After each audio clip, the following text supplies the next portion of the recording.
It only gets weirder. I ended up getting arrested the next day, hit by a car. You got arrested? Yeah.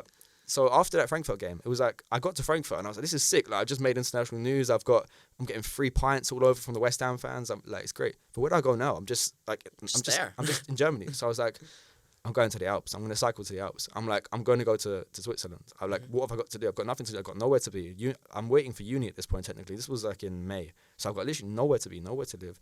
I might as well just start traveling around. And I'm cycling south towards like Munich and Strasbourg. And I stopped in a city called Heidelberg, which is kind of near Luxembourgish. And it was crazy because I just arrived. I parked my bike up, and literally as soon as I parked my bike up, it was a Friday night, and it was like a university city. Heidelberg is a huge university city. There's a lot of university students, like more busy than Norwich, like insane. And I parked my bike up, and for like 2 seconds I glimpsed, and like I just looked back, and someone like pushed me on the floor, and I was like, what the hell? And my bike at the time was chained up, thankfully, but my bags weren't. So there was 2 black satchels, and they were like identical. And in one of them was my passport, my money, my phone, and the other was my camping gear and things like that. So it was like 50-50. So these guys pushed me to the floor, took my bags and run. I was like, no, I'm not. So I'm chasing after these guys.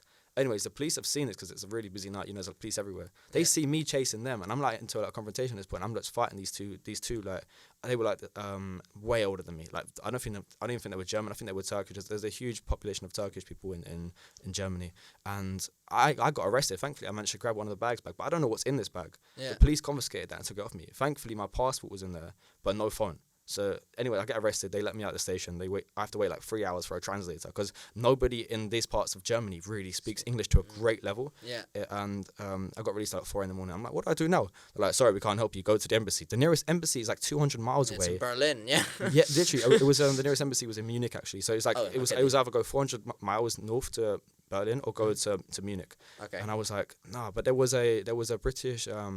What's not an embassy, but like it's an ambassador. The consular. Consulate, yeah. There was one in Stuttgart, which is this. I'm traveling around. I don't know. I don't have a phone. I'm not searching up these cities. I don't have. Yeah. You're not searching up. Where's the nearest UK consulate? They gave me this shady ass. Oh, sorry, I have to swear. Am I allowed to swear? Of course. Oh, this shady address, and it's just like a bunch of numbers and coordinates. I'm like, that's all I've got. This piece of paper. I've got a bike which is broken. I've got one satchel. I've got no camping gear. I've got no money, no phone. I've got nothing. I'm stranded. I've just been released from a police station. I've got no one to contact home. So I'm like, what do I do? I remember I was sitting under an oak tree. It was like 4 a.m. It was really aesthetic. The sun was rising. I'm just sitting under this oak tree, and I'm just like, what do I do now? I'm frozen in life. And I was like, I'm gonna go cycling south. I'm gonna go to the Alps. I was like, there's nothing better to do. And there's no point even trying to go to embassy because what can they do? They can't give me money. They can't give you money. They can literally just give you a list. Here's a lawyer, or here's a potential flight. Yeah, that you can't even pay. I can't even pay. I've got no money. And then anyway, so I'm cycling south, and I'm going into the mountains at this point. I didn't even know Germany had mountains. We're in like the Black Forest area, and it's like this huge mountain range. I'm like I must be like 3,000 feet above sea level at this point, to the point where my breathing's actually like I'm noticing effects. My bike is broken. My bike broke so many times. I could tell what was wrong with the bike by the noise it made. I'll be like, that's the chain gone there. That's the back pedal. Like I could tell it straight away. Anyways, I got hit by a car in the mountains. Were you like on an angle going up? I was going down, and I was flying like 40 kilometers on a bicycle. I was completely out of line. I shouldn't be doing that, but these roads were empty. I hadn't seen a car in long. No, fair enough. So I'm slowing down at this point. I'm like, cool. And out of nowhere, a car turns from like a country road and just swaps me up that way. I'm swapped on the floor. Shit. I'm like barrel rolling on the floor. I'm like in shock, literally, because I just got hit by a car going about 40 kilometers an hour. Thankfully, it clipped the back of my bike, so I didn't get hit by the car. The bike did, and I just rolled off. The bike was in bits. Like the handlebar had snapped around, the lights are falling off. I've cut my trousers are cut. You can see my leg as I showed you, as I showed you. And I was just pouring with blood, and I'm in shock. I'm like, I got up. I'm like, I'm still alive. The person drove off. They didn't even realize they hit me. They drove off. They didn't even stop. Yeah, I mean, like they didn't even realize. And it wasn't until I couldn't even ride the bike. I was pushing it. I was just in the middle of nowhere. I was in like this town called, where was I?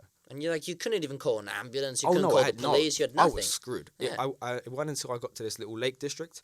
Where I was going to sit down and eat my life. I'm still carrying on my journey at this point. I'm still like, in my head, I'm still going to Switzerland. I'm like, I'm still going, I don't care.